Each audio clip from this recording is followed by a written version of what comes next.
Good morning students, this is Nitish Agrawal from सुधरानिया classes और आज हम अपने टर्म 1 सीबीएसई टर्म 1 का सैंपल पेपर सॉल्व करने जा रहे हैं जो तुम्हारा सेट 1 कहलाएगा।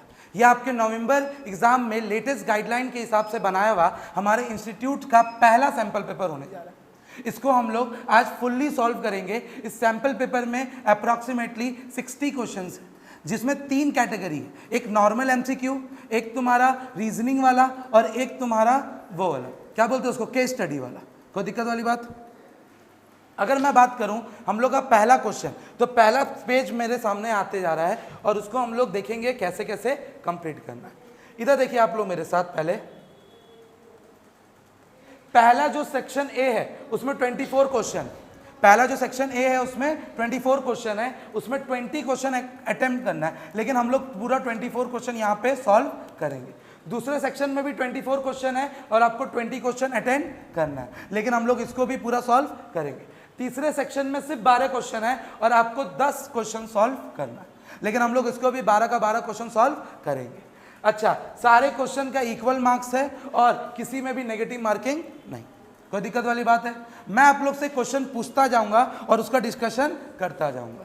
देखिए मेरी बात को, हम लोगों का पहला क्वेश्चन जो होने जा रहा है वो देखिए क्या लिखा हुआ है, मैनेजमेंट इज अ बताइए इसका आंसर। यहाँ पे 4 ऑप्शन दिया हुआ है, एक आर्ट, एक साइंस, एक प्रोफेशन या ऑल ऑफ दिस। इसका आंसर क्या होना चाहिए? मैनेजमेंट आर्ट होता है, साइंस होता है, प्रोफेशन होता है, ये सब होता है ऑल ऑफ द अबव। किसका इसका आंसर क्या हो जाएगा तुम्हारा? All of the above. पहला का आंसर में कोई दिक्कत नहीं है। दूसरा क्वेश्चन देखते क्या लिखा हुआ, in order to become a lawyer one has to registered himself as a member of bar council of India। अगर आपको लॉयर बनना है तो आपको बार काउंसिल ऑफ इंडिया में रजिस्टर्ड होना पड़ेगा। Which of the feature of profession is revealed here? कौन सा फीचर ऑफ प्रोफेशन यहाँ पे बोला जा रहा है? कौन सा फीचर ऑफ प्रोफेशन यहाँ पे बोला जा रहा है? पहला प्रोफेशनल एसोसिएशन, दूसरा सर्विस मोटिव, तीसरा रिस्ट्रिक्टिव एंट्री या फिर तुम्हारा एथिकल कोड ऑफ कंडक्ट। बाबू इसके रूल्स एंड रेगुलेशन के बारे में तो कुछ भी नहीं लिखा हुआ है, एंट्री एग्जिट के बारे में कुछ भी नहीं लिखा हुआ है, और वो आया है प्रोफेशनल बन के, तो वो सर्विस के लिए आ रहा होगा कि पैसा के लिए आ रहा होगा? पैसा। तो आंसर क्या होगा तुम्हारा? जरूरी नहीं कि हर का क्वेश्चन का आंसर तुम्हें मालूम हो, इसीलिए तुम ऑड वन आउट भी इसको इस्तेमाल कर सकते हो। Next question, coordination is can be considered as, coordination को क्या बोला जाता है? पहला an objective of management, a essence of management, a function of management या नन ऑफ द अबव। बताइए आप मेरी बात को, ऑब्जेक्टिव बोला जाता है, फंक्शन बोला जाता है कि एसेंस बोला जाता है? हम लोग का आंसर होना चाहिए यहाँ पे एसेंस ऑफ मैनेजमेंट। क्या होना चाहिए? Essence of management. कोई दिक्कत नहीं है। नेक्स्ट क्वेश्चन में आते हैं, question number 4। Question number 4, effectiveness is concern with, मैंने क्या बोला? Effectiveness is concern with doing the right task. क्या लिखा हुआ है? Doing the right task, completing activity and achieving goals. सही टास्क को करना और हमारे गोल्स को अचीव करना। पहला doing the task correctly with minimum cost, सही कॉस्ट पे करना। इफेक्टिवनेस एंड एफिशिएंसी दो चीज था, याद कीजिए। यहाँ पे क्या बात हो रहा है? Effectiveness not efficiency. अच्छा समझिए, getting thing done with the aim of achieving goal and effectiveness. इसमें से सही कौन सा लग रहा है आपको? पहला सिर्फ सी सही है, दूसरा सिर्फ बी सही है, या तीसरा सिर्फ बोलता है जो ए सही है? कौन सा सही है आपके हिसाब से? बताइए। Option number A B C D, option number बताइएगा मेरे को, बताइए ऑप्शन नंबर क्या होगा? ऑप्शन नंबर सी होगा। ऑप्शन नंबर सी होगा, मतलब सिर्फ पहला वाला सही है, बाकी दोनों गलत है। बाकी दोनों गलत है। क्यों? इसका answer sorry only C answer होगा, ओनली सी आंसर होगा। ऑप्शन ए सही है, ऑप्शन ए सही है, सिर्फ लास्ट वाला सही है, बाकी दोनों गलत है। क्योंकि कॉस्ट के बारे में हम लोग एफिशिएंसी के बारे में जानते हैं, कॉस्ट में हम लोग किसके बारे में जानते हैं? एफिशिएंसी के बारे में, और राइट टास्क और कंप्लीटिंग एक्टिविटीज को हम लोग भी एफिशिएंसी के बारे में जानते हैं। लेकिन सिर्फ पॉइंट नंबर सी में getting thing done with the aim of achieving goal efficiently and efficiently, समझ में आ रहा है मेरी बात को? हम लोग टाइम के बारे में जब देखते हैं तो उसको हम लोग एफिशिएंसी में आता है, इफेक्टिवनेस में आता है, और जब कॉस्ट के बारे में देखते हैं तो एफिशिएंसी में आता है। समझ में आया मेरी बात को?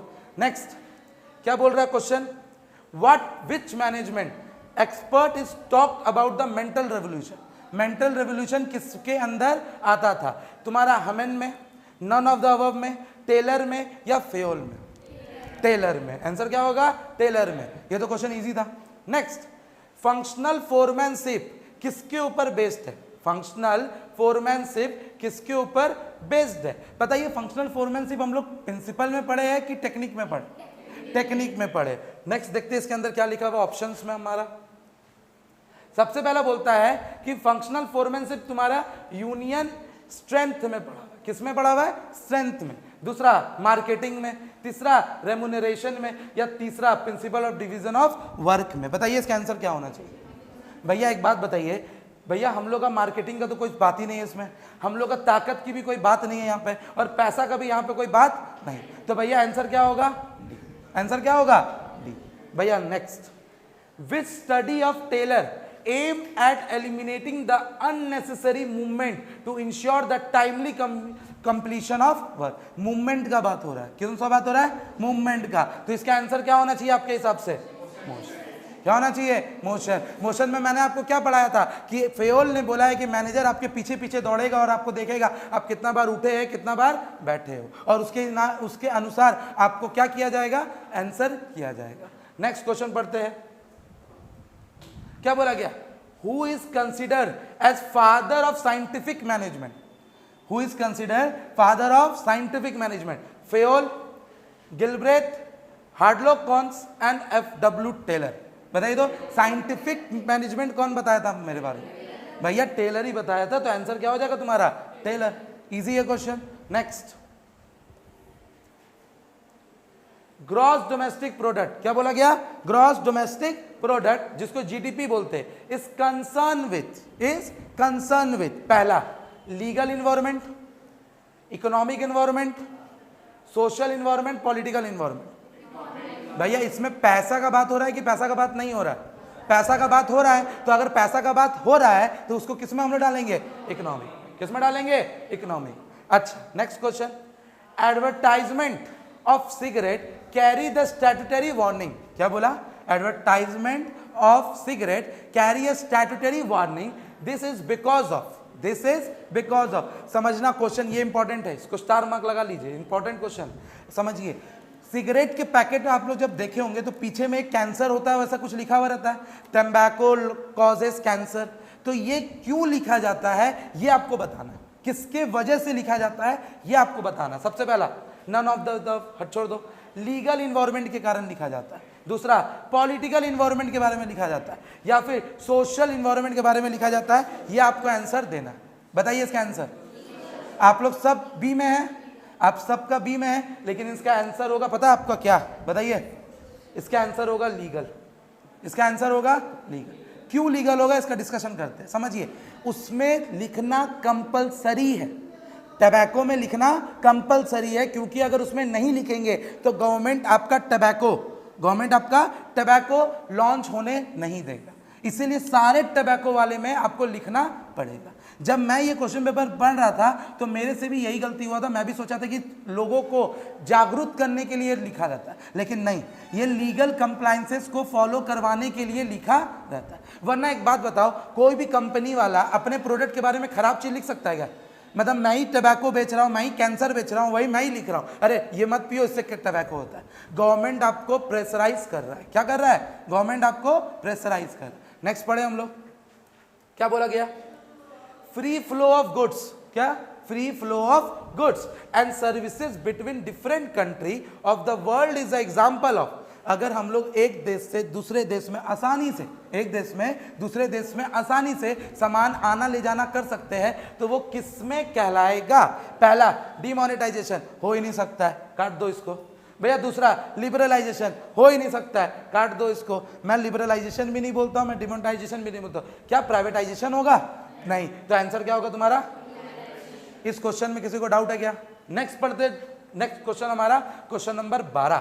क्वेश्चन नंबर 12 बोलता है, under dash Reserve Bank keep the control on the money supply in order to achieve the objective of general economic policy. इस क्वेश्चन को कराने से पहले बता देता हूँ, ये बीएसटी का क्वेश्चन है नहीं, ये एक्चुअली इकोनॉमिक्स का क्वेश्चन। अच्छा, रिजर्व बैंक कौन सा पॉलिसी इस्तेमाल करता है हमारे मनी कंट्रोल करने के लिए? भैया मनी कंट्रोल करने के लिए मॉनेटरी पॉलिसी करेगा, मनी कंट्रोल करने के लिए कौन सा पॉलिसी करेगा? अच्छा, फिजिकल पॉलिसी में क्या किया जाता है? Taxes, revenue and expenditure, revenue and expenditure. Question number 13 बहुत इजी है, देख के बताइए। Planning is that process. भैया प्लानिंग इज कंटिन्यूअस प्रोसेस, पढ़ने की भी जरूरत नहीं है। Next question number 14, question number 14, planning is deciding in advance what to do, when to do and who is to be do it. मतलब कब करना है, क्या करना है और कौन करेगा। कब करना है, क्या करना है और कौन करेगा, ये बात किसने बोला है?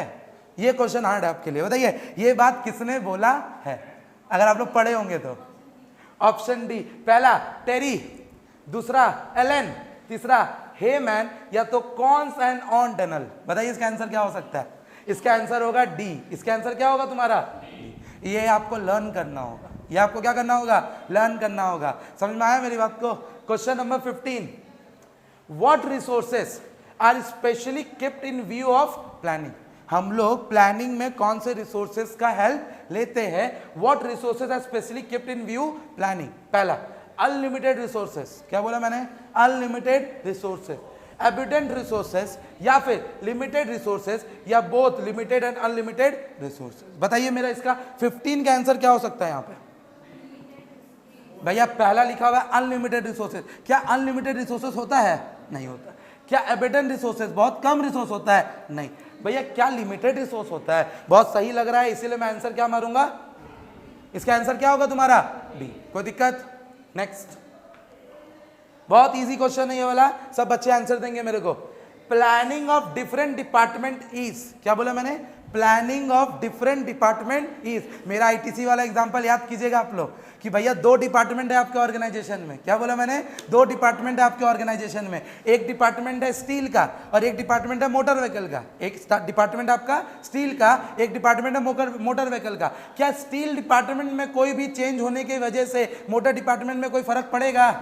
अरे भैया स्टील डिपार्टमेंट मोटर व्हीकल्स को स्टील देता है, मोटर डिपार्टमेंट को स्टील देता है, तो डिपेंड करता है कि नहीं करता है? करता है। क्या करता है? डिपेंड करता है। तो क्या दोनों आपस में डिपेंडेंट है कि इंडिपेंडेंट है?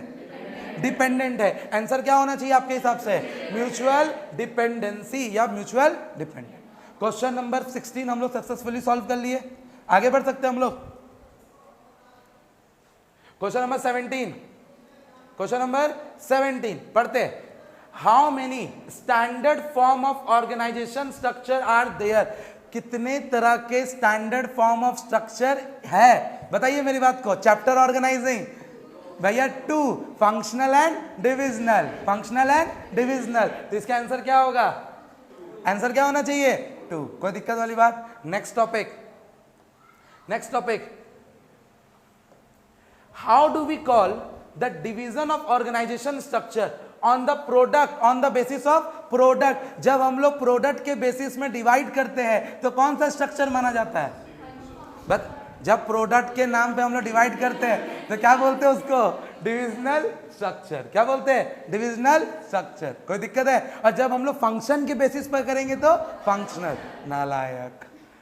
क्वेश्चन नंबर 19, क्वेश्चन नंबर 19 क्या बोला गया? क्वेश्चन नंबर 19 में पढ़ेंगे, इन विच सिचुएशन, क्या बोला?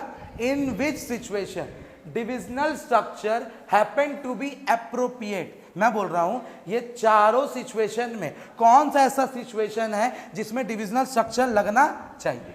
सबसे पहला, both where the number of major product is more than 1, जिसमें प्रोडक्ट एक से ज्यादा है और size of the organisation is quite large, size भी ज्यादा है और प्रोडक्ट भी ज्यादा। दूसरा, where the size of the organisation is large, जिसमें प्रोडक्ट ज्यादा नहीं है, सिर्फ ऑर्गेनाइजेशन बहुत बड़ा है। तीसरा, जिसमें नंबर ऑफ प्रोडक्ट एक से ज्यादा है, जिसमें प्रोडक्ट तो एक दो ज्यादा है लेकिन साइज बहुत ही छोटा है। और तीसरा, where the primarily only 1 product is sold, जिसमें सिर्फ एक प्रोडक्ट बिकेगा, उसको हम लोग डिविजनल स्ट्रक्चर में डालेंगे। तो आपके हिसाब से कौन सा आंसर होना चाहिए बाबू?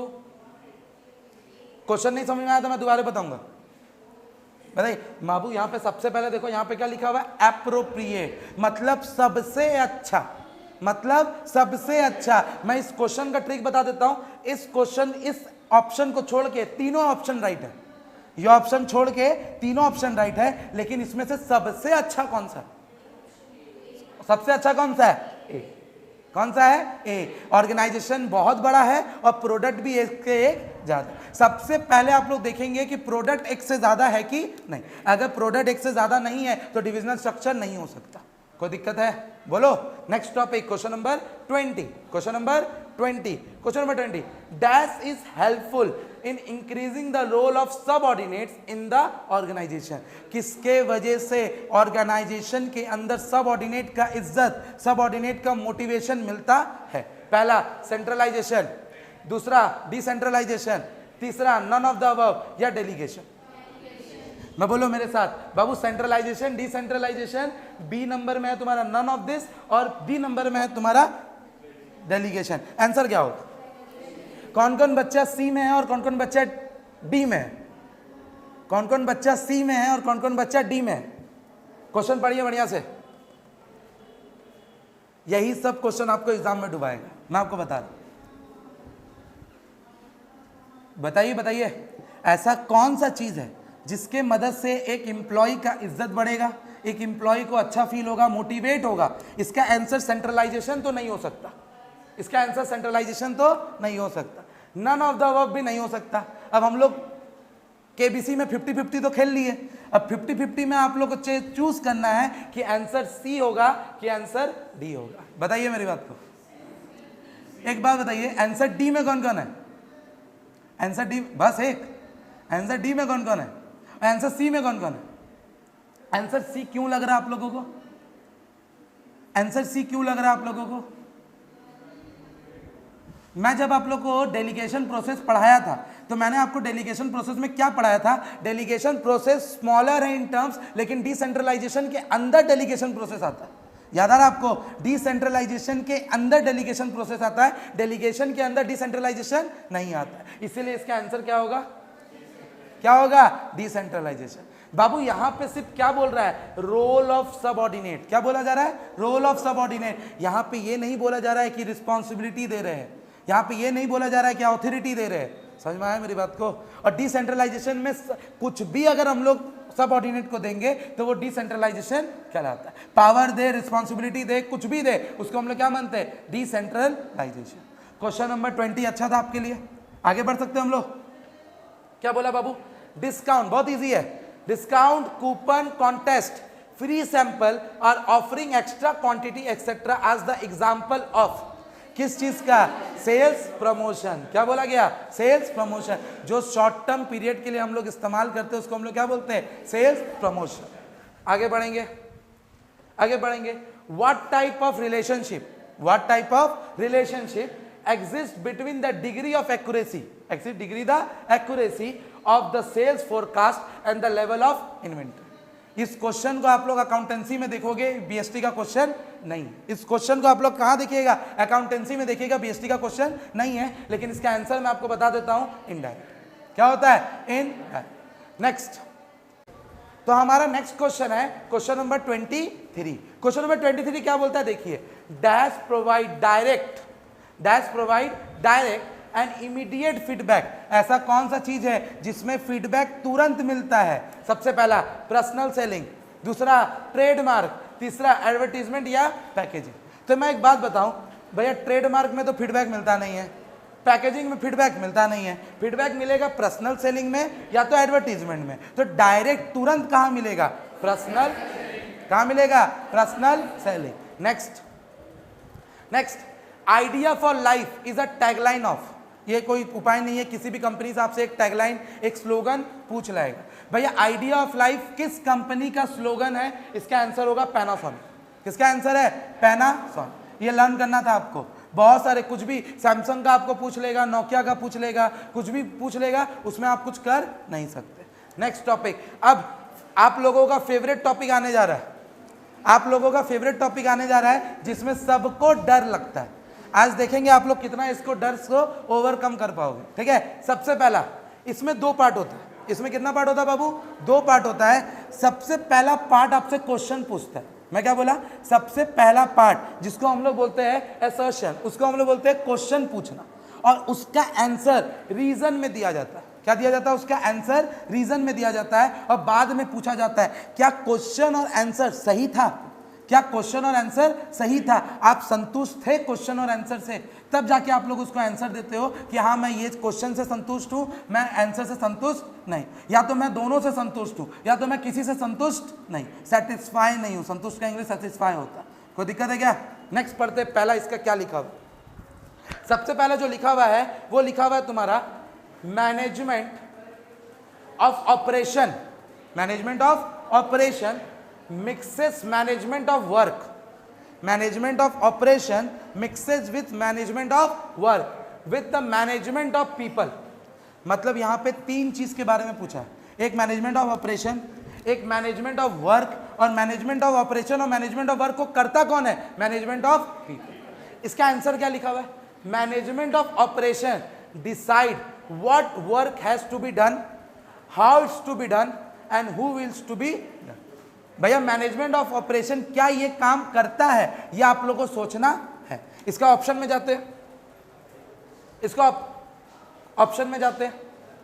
इसका पहला ऑप्शन बोलता है, ध्यान से सुनिए, ये आपके लिए न्यू है तब। इसका पहला ऑप्शन बोलता है कि ए भी सही था, बी भी सही था, ए भी सही था, बी भी सही था, और आर करेक्ट इसका एक्सप्लेनेशन था, आर सही आंसर था। दूसरा बोलता है ए भी सही था, बी भी सही था, लेकिन आर ए का सही आंसर नहीं था, बात सही बोला लेकिन जिस लिए पूछा गया था वो गलत है। उसके बाद बोलता है ए सही था लेकिन आर गलत, ए सही था लेकिन आर गलत था, और डी बोलता है ए गलत था आर सही था, ए सही, ए गलत था आर सही था। तो इसमें आपको क्या आंसर लगता है, क्या मैनेजमेंट के अंदर ऑपरेशन आता है, क्या मैनेजमेंट के अंदर वर्क आता है, क्या ये दोनों काम पीपल करता है? तो इसका मतलब ए तो सही है। तो आप लोग को ये देखना है कि किस किस ऑप्शन में ए को सही बोला गया, आपको ये देखना है कि किस किस ऑप्शन में ए को सही बोला गया है। तो पहला सिर्फ एक यही ऑप्शन है जिसमें ए को गलत बोला गया, तो हमारे लिए डी का ऑप्शन गया। अब क्या आप लोग को ये पता चल रहा है कि आर सही था कि गलत? क्या आर मैनेजमेंट ऑफ ऑपरेशन में what to do how to do आता है? क्या what to do how to do आता है? आता है, मतलब आर भी सही है, मतलब आर भी सही है। तो ये वाला भी हम लोग का गलत हो गया। अब बचा हमारे पास दो ऑप्शन, अब बचा हमारे पास दो ऑप्शन कि करेक्ट एक्सप्लेनेशन था कि करंट एक्सप्लेनेशन नहीं था, करंट एक्सप्लेनेशन था कि करंट एक्सप्लेनेशन नहीं। अब यहाँ पे आपको जजमेंट दिखाना होगा और इस आंसर में करंट था, करंट एक्सप्लेनेशन था। कोई दिक्कत है? आप लोग को यही वाला टॉपिक ऐसे सॉल्व करना, बिना अगर ऐसे सॉल्व नहीं करोगे तो आपके लिए थोड़ा दिक्कत हो जाएगा। आगे बढ़ सकते हैं हम लोग? क्या है भैया आगे देखते हैं एक बार।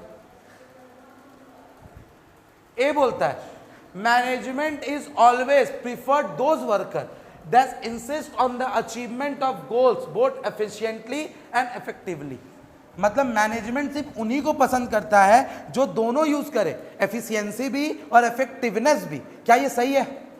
क्या ये सही है? सही है, मतलब ए तो सही है। दूसरा effectiveness focus on achieving the end result, therefore it is more important than efficiency. बाबू ये तो गलत है, मैंने आपको बोला था कि वो एक बीन बैलेंस में रहता है, दोनों इक्वल होना चाहिए, मतलब आर गलत है, मतलब आर गलत है। तो एक बात बताओ, पहला वाला आंसर गलत, दूसरा वाला आंसर गलत, अच्छा ये भी गलत, तो आंसर क्या बच गया? देखो कितना इजी हो गया ना ये वाला क्वेश्चन, हुआ कि नहीं हुआ? क्वेश्चन नंबर 27, क्वेश्चन नंबर 27 क्या बोलता है? क्वेश्चन नंबर 27 देखेंगे, मैनेजमेंट इज मल्टी डायमेंशनल। क्या मैनेजमेंट मल्टी डायमेंशनल है भैया। Management comprises of management of work people operation. हाँ भैया हाँ सही। तो इसका आंसर क्या हो सकता है तुम्हारा? क्या होगा? समझ में आ रहा है? अब तुम लोग को थोड़ा सा इजी लग रहा होगा। नेक्स्ट क्वेश्चन पढ़ते हैं, क्या लिखा हुआ है। Management try to integrate the people objective of employ with the organisational objective. इसका मतलब है कि भैया सिर्फ ऑर्गेनाइजेशन के ऑब्जेक्टिव के बारे में नहीं सोचेंगे, एम्प्लॉय के ऑब्जेक्टिव के बारे में भी सोचेंगे। क्या ये सही है? सही है। अच्छा रीजन में क्या बोलता है? वर्कर में लूज इंटरेस्ट, मतलब वर्कर का इंटरेस्ट क्या होगा, लूज कर जाएगा in the work if the objective are neglected and it will be better their objective in the same line with the organisational objective. अगर ऑर्गेनाइजेशन वाला उसका ऑब्जेक्टिव भूल जाए, अगर ऑर्गेनाइजेशन वाला उसका ऑब्जेक्टिव भूल जाए तो उसका खुद का भी ऑब्जेक्टिव काम करने से भटक जाएगा, वो अच्छा तरीका से काम नहीं करे। क्या ये सही बात बोल रहा है? सही बात बोल रहा है, मतलब दोनों सही है और आर कंप्लाइज कर रहा है किसको, ए को, तो इसका आंसर क्या होगा, अच्छा से बोलो क्या होगा, खत्म। Question number 29, question number 29, question number 29 क्या बोलता है देखिए, rule of thumb, rule of thumb, rule of thumb किसमें पढ़े थे बाबू हम लोग, टेलर में। क्या पढ़े थे, टेलर। प्रिंसिपल की टेक्निक भैया, प्रिंसिपल की technique, principle. Next, on the marketing decision based on institution and experience of manager. Rule of thumb में हम लोग अपने मर्जी से करते थे कि हीट एंड ट्रायल मेथड इस्तेमाल करते थे, भैया हीट एंड ट्रायल मेथड इस्तेमाल करते थे। भैया scientific method must be replaced by rule of thumb. क्या scientific method rule of thumb को हटा देना चाहिए, क्या scientific method rule of thumb को हटा देना चाहिए, बताइए। नहीं हटाना चाहिए ना, फॉल्स हो गया ना वो चीज तो, अरे भैया फॉल्स हो गया, नहीं सॉरी क्या बोला मैंने, हाँ फॉल्स हो गया ना, रीजन फॉल्स हो गया। तो एक बात बताइए, जिस जिस एरिया में आर को ट्रू किया गया है उसको हम लोग क्या करेंगे, काट देंगे। 3 कट गया, बचा गया, पढ़ने की जरूरत ही नहीं है, सिर्फ एक को पकड़ना है आपको। अगर आप एक पकड़ लिए तो ऑटोमेटिक सारा पकड़ा गया। क्वेश्चन नंबर 30, क्वेश्चन नंबर 30 क्या बोला, authority and responsibility, authority and responsibility need not always be balance. क्या बोला गया, need not always be balance. मैं 50 बार समझाया हूं, ए इक्वल्स टू आर होना चाहिए, ना कम ना ज्यादा। मतलब ए तो झूठा है, मतलब ए तो झूठा है, तो जहां जहां ए को करेक्ट किया गया है सबसे पहला काट दो, काट दो, काट दो, बचा क्या, रीजन पढ़ने की जरूरत भी नहीं भैया, आपको सिर्फ और सिर्फ क्या करना है, एक को पकड़ना है और आंसर लिखना है। Next, next, an organisation should either fully centralise or fully decentralise. क्या बोल दिया मैं, क्या पूरा सेंट्रलाइज कर दो, पूरा डिसेंट्रलाइज करो, तो इसका आंसर भी क्या होना चाहिए तुम्हारा, डी। इसका आंसर क्या होना चाहिए, डी। कोई दिक्कत है, डी में भी वही चीज लिखा हुआ है, A is false and R is, कोई दिक्कत, आगे बढ़ सकते हम लोग।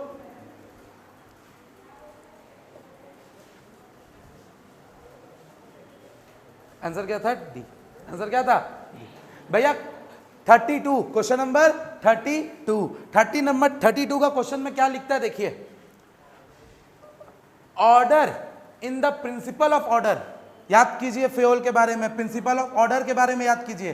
प्रिंसिपल ऑफ ऑर्डर क्या था, बिग बाजार वाला एग्जांपल याद आ रहा है आपको, सही प्लेस पे सही सामान रखना, means command given by the superior to the subordinate. कितना गलत बात है, कितना गलत बात है। आंसर क्या होना चाहिए इसका, आंसर क्या होना चाहिए। क्या आप लोगों को मजा आ रहा है, समझ में आ रहा है। चलिए question number 33, question number 33, question number 33 बोलता है, क्वेश्चन नंबर 33 बोलता है बिजनेस इन्वायरमेंट इज स्टैटिक और रिजिड। बिजनेस इन्वायरमेंट स्टैटिक है या रिजिड है, अरे बोलो, बिजनेस इन्वायरमेंट स्टैटिक है कि रिजिड। स्टैटिक, रिजिड का मतलब पता है, रिजिड का मतलब पता है सॉलिड, और स्टैटिक का मतलब जो चेंज नहीं होता है, जो एक जैसा रहता है। तो क्या बिजनेस इन्वायरमेंट कभी चेंज नहीं होता है, डायनामिक है। क्या बोला मैंने, डायनामिक है। तो क्या है ये आंसर, आंसर क्या होगा, आंसर क्या होगा तुम्हारा, डी। कोई दिक्कत है क्या, बोलो, आगे बढ़ सकते हैं हम लोग। बस आपको नजरिया चेंज करना है, रीजनिंग वाला में आपका आंसर तुरंत बन जाएगा। अगर आप लोग नजरिया चेंज नहीं कर पाओगे तो बस ढूंढते रहेंगे, ये इसका सही है उसका गलत है, फिर आंसर घूम जाएगा। Next question, social environment is shaped by beliefs and custom of business. Social environment, social environment याद आ रहा है आपको, सोशल इन्वायरमेंट, गांजा दारू नहीं बेचना है, ठीक है, किसी भी अच्छे से घर के सामने हम लोग कचरा उचरा नहीं फैला सकते। तो क्या हम लोग का रिलीजियन और हमारे कस्टम के ऊपर बेस होता है, वो क्या हमारे रिलीजियन और कस्टम के ऊपर बेस होता है। बाबू सोशल के अंदर हम लोग क्या पढ़े थे, हम लोग क्या पढ़े थे कि हिंदू घर के सामने हम लोग कोई भी तरह का मीट मछली नहीं करवा सकते, ठीक है, क्रिश्चियन के सामने हम लोग वाइन शॉप नहीं खुलवा सकते। ये सब चीज़ हमारे कस्टम में आता है, हमारे रिलीजन में आता है। तो हम लोग क्या बोले, पहला वाला सही है कि गलत, पहला वाला क्या है, सही। अब रीजन पढ़ते, demand for reservation of job, demand of reservation of job for minorities, क्या बोला गया, माइनॉरिटीज। इंडिया में माइनॉरिटीज क्या आप लोग समझ गए। Next, women is example of social dimension of the business involve. तो वुमेन को क्या तुम लोग को पैरिटी मिलता है, क्या वुमेन को माइनॉरिटीज होने की वजह से पैरिटी मिलता है, बताइए इसका आंसर। अरे बोलो, मिलता है, माइनॉरिटीज को मिलता है ना भैया, इतना शर्माना नहीं है, मिलता है, सच में मिलता है। हम लोग का लोकसभा में भी मिलता है, राज्यसभा में भी मिलता है, हमारे पंचायत के इलेक्शन में भी मिलता है। लेकिन एक बात बताओ, ये माइनॉरिटीज वगैरह तो लीगल में आ गया ना, पॉलिटिकल में आ गया ना, ये तुम्हारा सोशल में तो नहीं आया, ये तुम्हारा सोशल में तो नहीं आया। तो मतलब पहला वाला तो सोशल इन्वायरमेंट के ऊपर बात हो रहा था और नीचे वाला लीगल या फिर पॉलिटिकल का बात हो रहा है, तो क्या एक दूसरा के ऊपर कंप्लाई कर रहा है ये, नहीं। तो यहाँ पे देखो both A and R true, बात सही है दोनों का, लेकिन R is not the correct explanation of. समझ में आ गया टॉपिक क्या था भैया, दोनों बात तो सही बोल रहा है लेकिन आर ए को कंप्लाई नहीं कर रहा। कोई दिक्कत है इसमें, बोलो आगे बढ़े। Question number 35, question number 35, question number 35, question number 35, with the help of experts, मैं क्या बोल रहा हूं, with the help of experts it is very easy to predict the changes in business environment. हम लोग एक्सपर्ट के मदद से क्या अपने चेंजेस को अच्छा तरीके से प्रिडिक्ट कर पाएंगे, क्या हम लोग एक्सपर्ट के मदद से अपने बिजनेस एनवायरनमेंट को प्रिडिक्ट कर पाएंगे, कर पाएंगे, कोई दिक्कत वाली बात नहीं है, कर पाएंगे। लेकिन एक बात बताओ, कोई भी एक्सपर्ट क्या कोरोना वायरस के बारे में जानता था, क्या कोई भी एक्सपर्ट कोरोना वायरस के बारे में जानता था, प्रिडिक्ट कर पाता, नहीं कर पाता, कर पाता, नहीं कर पाता। मतलब रियल लाइफ में expert can not be predicted any business environment, he can only forecast, he can only forecast. तो हम लोग का ए नंबर गलत माना गया, हम लोग का ए नंबर क्या माना गया है, गलत माना गया है। कोई भी एक्सपर्ट हमारे फ्यूचर को, हम लोग के फ्यूचर को प्रिडिक्ट नहीं कर सकता, हमारे फ्यूचर को प्रिडिक्ट नहीं कर सकता। मतलब ए नंबर क्या है तुम्हारा, रॉन्ग। और अगर ए नंबर रॉन्ग है तो इसका आंसर क्या होगा, समझ में आया। ये क्वेश्चन में थोड़ा कॉन्ट्राडिक्टिंग पॉइंट है, कोई बच्चा बोलेगा कर लेगा, मैं बोलूंगा नहीं करेंगे, तो आप लोग अपने अनुसार इसका आंसर लिख सकते, कोई दिक्कत नहीं। मेरे अनुसार इसका आंसर गलत है, क्योंकि तुम ही लोग बताओ, अगर इतने ही एक्सपर्ट होते तो कोरोना वायरस के ऊपर दिमाग लगा लेते ना। चलो दिमाग नहीं लगा पाते, आज ऐसा कोई एक्सपर्ट का नाम बताओ जो ये बता दे कि कब तुम्हारा वो हो जाएगा, कब तुम्हारा क्या बोलते हैं उसको, कोरोना वायरस का थर्ड वेव आएगा, कोई बताएगा नहीं। सब अनुमान लगाता है, क्या लगाता है, अनुमान लगाता है। क्वेश्चन नंबर किसने में हम लोग, question number 36, question number 36, question number 36 भी यही इसी का टाइप का क्वेश्चन है। सबसे पहला क्या लिखा हुआ है समझिए, इन्वायरमेंटल स्कैनिंग, क्या लिखा हुआ है, environmental scanning provide enough information about the needs and preference of the customer. Environment scanning के मदद से हम लोग ये जान सकते हैं कि कस्टमर को क्या चाहिए और कितना चाहिए। ये तो सही बात है भैया, ये बात तो सही है ना भैया। हम लोग कस्टमर के बारे में जानेंगे कि यहाँ सैनिटाइजर का जरूरत है, यहाँ मास्क का जरूरत है, यहाँ पे इलेक्ट्रिक बाइक का जरूरत है, तब ना ओला बनाया ना भैया ओला, इसीलिए। अब रीजनिंग में आते हैं, it give clear early warning signal to the enterprise. क्या ये वार्निंग देता है, ये लाइन आपको आपके एग्जामिनेशन में आपके चैप्टर 3 में मैंने पढ़ाया है। क्या इन्वायरमेंटल स्कैनिंग आपको वार्निंग देता है कि ऐसा करने लगो नहीं तो तुम बर्बाद हो जाओगे, करता है कि देता है कि नहीं, मतलब दोनों बात सही है। दोनों बात अगर सही है तो हम लोग क्या बोलते हैं उसको, क्या बोलते हैं, A. Both A and R are correct and R correct, R is the correct explanation of A. खत्म हो गया। नेक्स्ट टॉपिक क्या है भैया, 37। नेक्स्ट टॉपिक क्या है, 37। Planning is the most challenging activity of management. क्या बोला गया, planning is the most challenging activity of the management. क्या ये बात सच है कि झूठ है, क्या ये बात सच है कि झूठ है। क्या प्लानिंग सबसे कॉम्प्लेक्स चीज है हमारे ऑर्गेनाइजेशन के अंदर। हाँ भैया, सबसे पहले जो चीज करते हैं वही ना कॉम्प्लेक्स लगता है। जब आप लोग 1 2 सीखे होंगे तो आप लोग को कॉम्प्लेक्स लग रहा है कि नहीं लग रहा होगा, लग रहा है ना। आज तो नहीं लगता 1 2, तो मतलब जब हम लोग पहली बार कुछ करते हैं तो हम लोग को कॉम्प्लेक्स लगता है। अच्छा, planning help in making the rational decision. क्या planning leads to decision making, क्या planning leads to decision making. Feature of planning, feature of planning में याद करो, क्या प्लानिंग से डिसीजन मेकिंग होता है। अल्टरनेटिव को चूज करते हैं, करते हैं हम लोग, अल्टरनेटिव को चूज करते हैं। तो क्या ये दोनों प्लानिंग के ऊपर है, क्या ये दोनों एक दूसरे को सेटिस्फाई कर रहा है? कर रहा है, तो आंसर क्या होगा? आंसर क्या होगा? यही सब गलती आप लोग एग्जाम में ना कर दो। आप लोग समझना कि भैया प्लानिंग के अंदर डिसीजन मेकिंग होता है। मैंने आपको एग्जांपल दिया था कि आपके घर से आपको स्कूल जाना है, आपके पास 3 ऑप्शन है। पहला ऑप्शन बस से, दूसरा ऑप्शन बाइक से, तीसरा ऑप्शन रेलवे से। अगर आपके पास बहुत पैसा है तब तो आप बाइक से जाओगे, अगर आपके पास थोड़ा कम पैसा है तो आप आप बस से जाओगे, और अगर आपके पास इतना पैसा नहीं है तो आप किस में जाओगे? रेलवे से। आप डिसीजन मेकिंग कर रहे हो कि नहीं कर रहे हो? कर रहे हो। प्लानिंग में डिसीजन मेकिंग कि आगे वाला, अभी मैं जब छुट्टी दूंगा आपके बैच को तो आप लोग के दिमाग में प्लानिंग चल रहा है कि नहीं? यहाँ जाना है, ये खाना है, वो करना है, ये करना है, चल रहा है कि नहीं? चल रहा है ना? तो planning always make a decision making. Done है ये बात? क्वेश्चन नंबर 37 हम लोग। तो नेक्स्ट क्वेश्चन हमारा 38 नंबर है। 38 में क्या बोलता है देखिए, planning reduces overlapping and wasteful activity. क्या प्लानिंग वेस्टफुल एक्टिविटी को एलिमिनेट करता है? करता है। मतलब ए तो सही हो गया। Departmental plan have nothing to do with the main organisational plan. क्या डिपार्टमेंट का प्लान मेन ऑर्गेनाइजेशनल प्लान के अलग होता है? क्या डिपार्टमेंट का प्लान मेल ऑर्गेनाइजेशन के डिपार्टमेंट से अलग होता है? नहीं भैया, दोनों अभी पढ़ गया है ना कि भैया दोनों एक दूसरे के ऊपर डिपेंडेंट होता है। मतलब ए तो सही है, बी सही नहीं है, तो इसका आंसर क्या हो जाएगा? आंसर क्या होगा? भैया नेक्स्ट क्या बोलता है? There is no mathematical formula. क्या बोला? There is no mathematical formula to select the best alternative. क्या ये बात सच बोला गया है? भैया कोई भी अल्टरनेटिव को ढूंढने के लिए कोई फॉर्मूला है? नहीं, हम लोग अपने हिसाब से उसको जज करते हैं। Alternative are evaluating in the light of feasibility. Evaluation कैसे किया जाता है? फिजिबिलिटी के मदद से।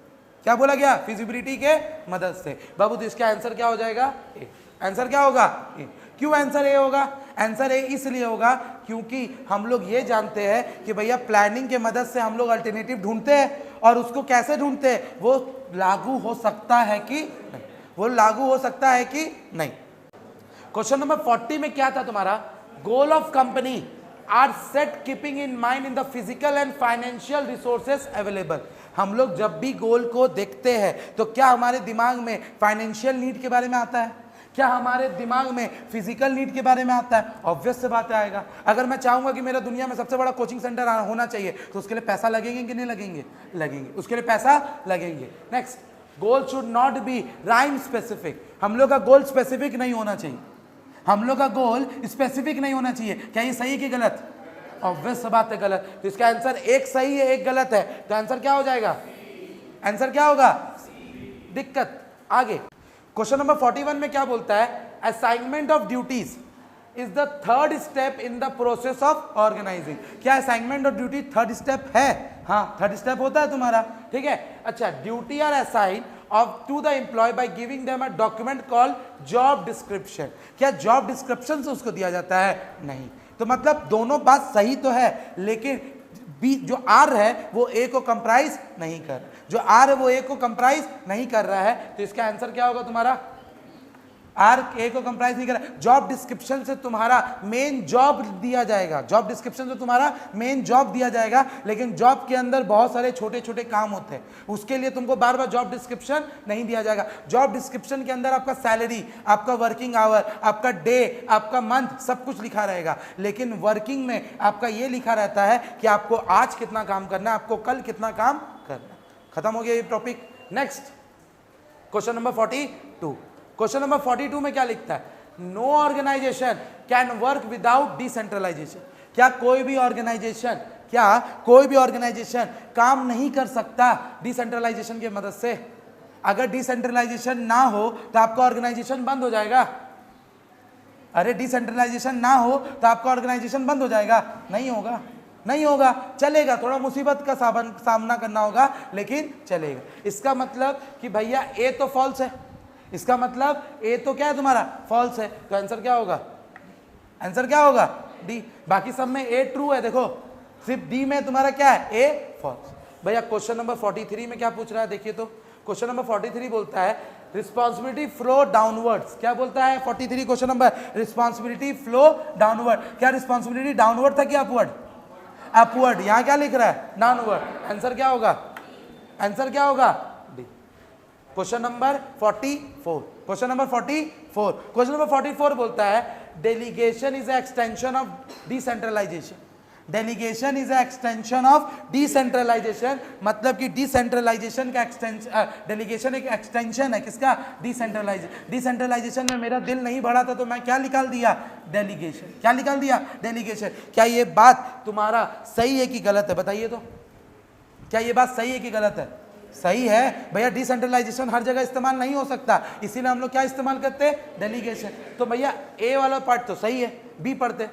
इन delegation authority is granted by immediate superior but decentralization authority is granted by top level। एक बात बताइए भैया, in delegation authority is granted by immediate superior, क्या आपके ठीक ऊपर वाला ही आपको देगा कि बाकी कोई नहीं दे सकता?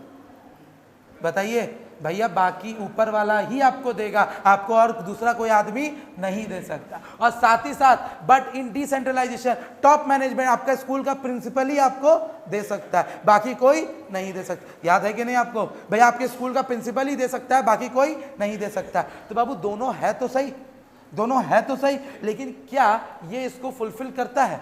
नहीं। ये तो एक्सटेंशन का बात कर रहा था, ये उसका डेफिनेशन का बात कर रहा है, ये तो गलत बात है ना। तो इसका आंसर क्या हो जाएगा तुम्हारा? आंसर क्या होगा? बी। आंसर क्या होगा? B.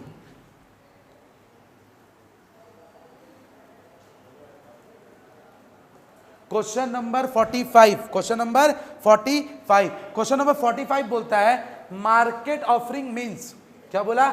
Market offering means offering a product services by specifying its feature, shape, size, colour. क्या मार्केटिंग के अंदर ये चीज आता है? उसके मार्केट में हम लोग उसका साइज, शेप, कलर बताते हैं, बताते हैं, कोई दिक्कत वाली बात तो नहीं है भैया। 45 में हम लोग क्या बोल रहे हैं? क्या मार्केटिंग में हम लोग उसका शेप, साइज, कलर बताते हैं? बताते हैं, मतलब ए नंबर करेक्ट। भैया marketing concept focus on selling what is produce by hook and crook. भैया जो भी आया उसको बेचने को हम लोग मार्केटिंग बोलते हैं, जो भी आया उसको बेचने को हम लोग मार्केटिंग बोलते हैं ना बाबा ना, हम लोग उसको मार्केटिंग नहीं बोलते, उसको सेलिंग बोलते हैं। कि अब जो बच गया उसको बेचना है। मार्केटिंग में तो हम लोग उसकी अच्छाइयाँ बताते हैं, उसकी अच्छाइयाँ बताते हैं। अब मैं तुमको बोलूंगा कि टाइट से कपड़ा साफ होती है, ले लो, और टाइट से कपड़ा साफ नहीं हो रहा है तो उसके ऊपर केस होगा कि नहीं होगा? मैं रेड बुल का एग्जांपल दिया था ना। तो मार्केटिंग में झूठ नहीं बोल सकते, और हुक एंड क्रुक का मतलब होता है सच या फिर झूठ। कोई दिक्कत? तो इसका आंसर क्या होना चाहिए आपके हिसाब से? ए, बी, सी, डी, सी। इसका आंसर क्या होगा? सी, कि ए तो सही है लेकिन बी सही नहीं। नेक्स्ट क्वेश्चन क्या है तुम्हारा? क्वेश्चन नंबर 46, क्वेश्चन नंबर 46 बोलता है warehousing help in converting the place gap.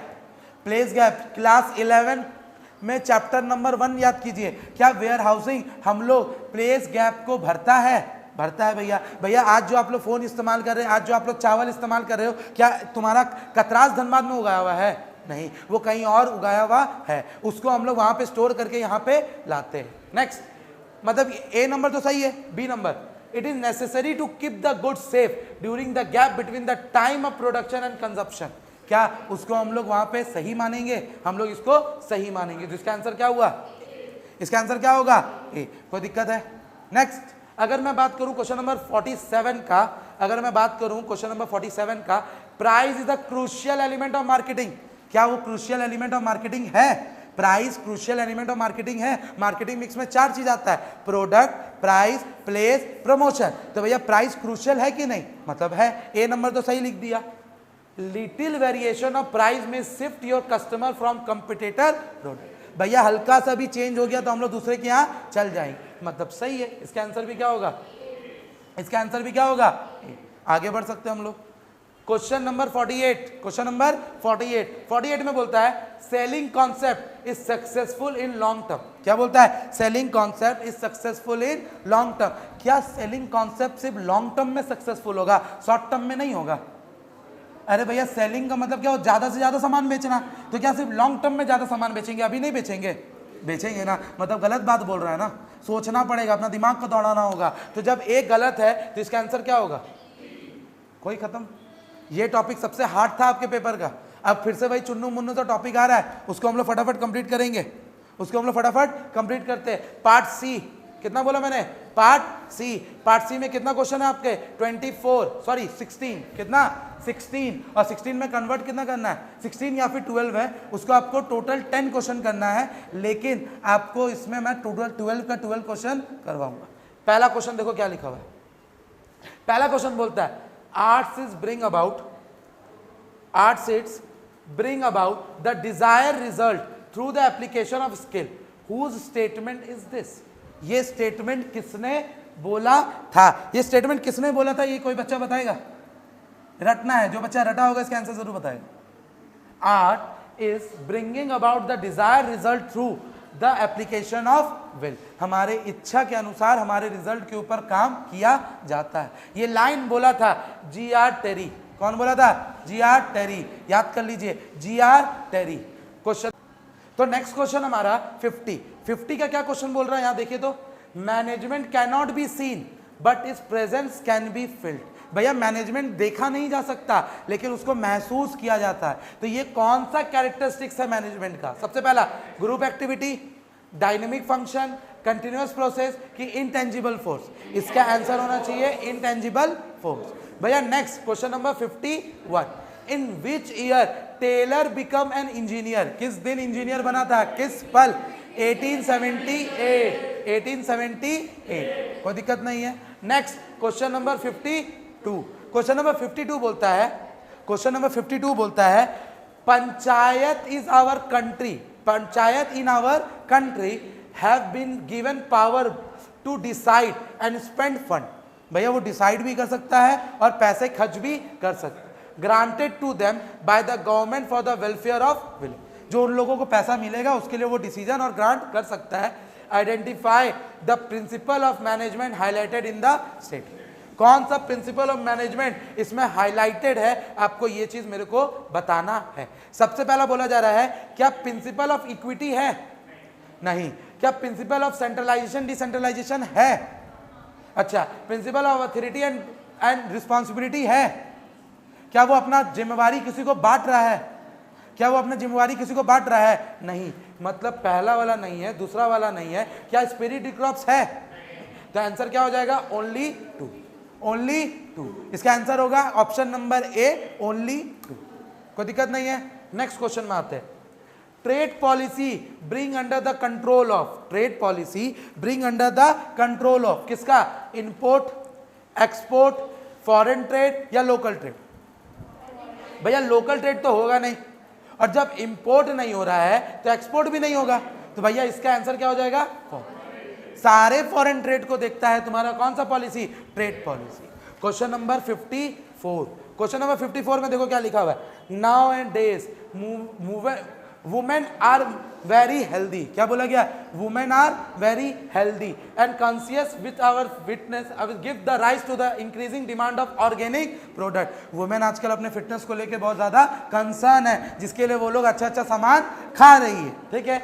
This statement is related to the factor of business, किस फैक्टर को ये डिनोट करता है, किस फैक्टर को ये डिनोट करता है, legal, technological, social, political. Obvious सा बात है इसका आंसर होगा पॉलिटिकल, जब इतना ही हेल्दी खाते हैं तो वो लोग फूड ब्लॉगर बन का रहा है, ठीक है। नेक्स्ट पढ़ेंगे, विच when can the planning process be ignored, बहुत अच्छा क्वेश्चन है, कब प्लानिंग प्रोसेस इग्नोर्ड हो सकता है। पहला ऑप्शन कभी नहीं, इन नो सिचुएशन। दूसरा ऑप्शन इमरजेंसी में भी हो सकता है और ऑर्डिनरी में भी हो सकता है। तीसरा सिर्फ इमरजेंसी में होगा, और चौथा सिर्फ ऑर्डिनरी में होगा। भैया ऑर्डिनरी में तो कभी हो ही नहीं सकता है, मतलब 2 क्वेश्चन तो आप लोग काट दीजिए सर, यहाँ पे 2 ऑप्शन तो यहाँ पे काट दीजिए। भैया बचा क्या, कभी नहीं हो सकता है और इमरजेंसी में हो सकता है, आंसर क्या होगा, इमरजेंसी में हो सकता है। कभी नहीं हो सकता ऐसा थोड़ी ना बोलेंगे, कभी ना कभी तो प्लानिंग को हटा देंगे, इमरजेंसी में तुम्हारा प्लानिंग प्रोसेस इग्नोर कर सकते हैं। Question number 56, planning leads to rigidity, क्या बोला गया, planning leads to rigidity, it is an limitation, importance, characteristics या मेथड। इसका आंसर होगा लिमिटेशन, इसका आंसर क्या होगा, लिमिटेशन। यही सब क्वेश्चन तो आप लोग को चाहिए। Which structure, which organisational structure is compulsory, क्या बोला जा रहा है, कंपल्सरी। कौन सा ऑर्गेनाइजेशनल स्ट्रक्चर कंपल्सरी है, तो बताइए फॉर्मल, इनफॉर्मल की बोथ, भैया फॉर्मल, इनफॉर्मल या बोथ? एक बार बताओ, what do you mean by formal sector? जो टॉप लेवल मैनेजमेंट बताता है। फॉर्मल सेक्टर किसको बोलते हैं? जो टॉप लेवल मैनेजमेंट बनाता है। इनफॉर्मल सेक्टर किसको बोलते हैं? जो हम लोग खुद का खुद डेवलप करते हैं। याद है पढ़ाया था मैं आप लोग को, इनफॉर्मल कम्युनिकेशन हम लोग खुद का खुद को क्या करते हैं, उसको क्रिएट किया जाता है, उसको कोई बनाता नहीं। तो वो कंपलसरी है कि वो ऑटोमेटिक बनता है? तो भैया कंपलसरी के नाम पे सिर्फ क्या है तुम्हारा? क्या है तुम्हारा? कोई दिक्कत? क्वेश्चन नंबर 58, क्वेश्चन नंबर 58, सिर्फ 3 क्वेश्चन बचा हुआ है, ध्यान से पढ़ो। On which of the following does decentralisation depend? ऐसा कौन सा चीज है जिसमें डिसेंट्रलाइजेशन डिपेंड करेगा? क्वेश्चन नंबर 58 का आंसर क्या होगा बताना? अरे भैया क्या होगा बताओ? साइंटिफिक मैनेजमेंट क्या डिसेंट्रलाइजेशन के ऊपर डिपेंड करेगा? क्या स्पेशलाइजेशन डिसेंट्रलाइजेशन के ऊपर डिपेंड करेगा? कि क्या डेलीगेशन डिसेंट्रलाइजेशन के ऊपर डिपेंड करेगा? तो इसका आंसर क्या होगा तुम्हारा? क्या होगा? डेलीगेशन। क्या होगा? Delegation. Question number 59, air tight container and packet use for chip, biscuits and jams are the example of? किस चीज का एग्जाम्पल है? प्रोडक्ट डिफरेंशिएशन का, प्रोडक्ट प्रमोशन का, प्रोडक्ट आइडेंटिफिकेशन का, कि प्रोडक्ट प्रोटेक्शन का? प्रोडक्ट प्रोटेक्शन का। इसका आंसर क्या हो जाएगा? अच्छा, last question, under which concept the company pushes the betterment of the quality of their product? क्या बोला गया? Under which concept? कॉन्सेप्ट का बात हो रहा है, प्रोडक्शन, प्रोडक्ट, सेल, मार्केटिंग और सेलिंग। क्या बोला गया? Pushes the betterment of quality of their product in their effects of marketing. भैया कौन सा कॉन्सेप्ट में वो लोग अपने प्रोडक्ट को इनहांस किया जाता है? भैया सीधी सी बात है, प्रोडक्ट कॉन्सेप्ट में। मार्केटिंग वर्ड में देखिए यहाँ पे बहुत सारे गधे लिख के आएंगे मार्केटिंग कॉन्सेप्ट, लेकिन यहाँ पे हम लोग बात कर रहे हैं क्वालिटी। क्या चीज का बात कर रहे हैं? क्वालिटी। कोई दिक्कत है? तो हम लोग 60 क्वेश्चन सॉल्व कर चुके हैं। 60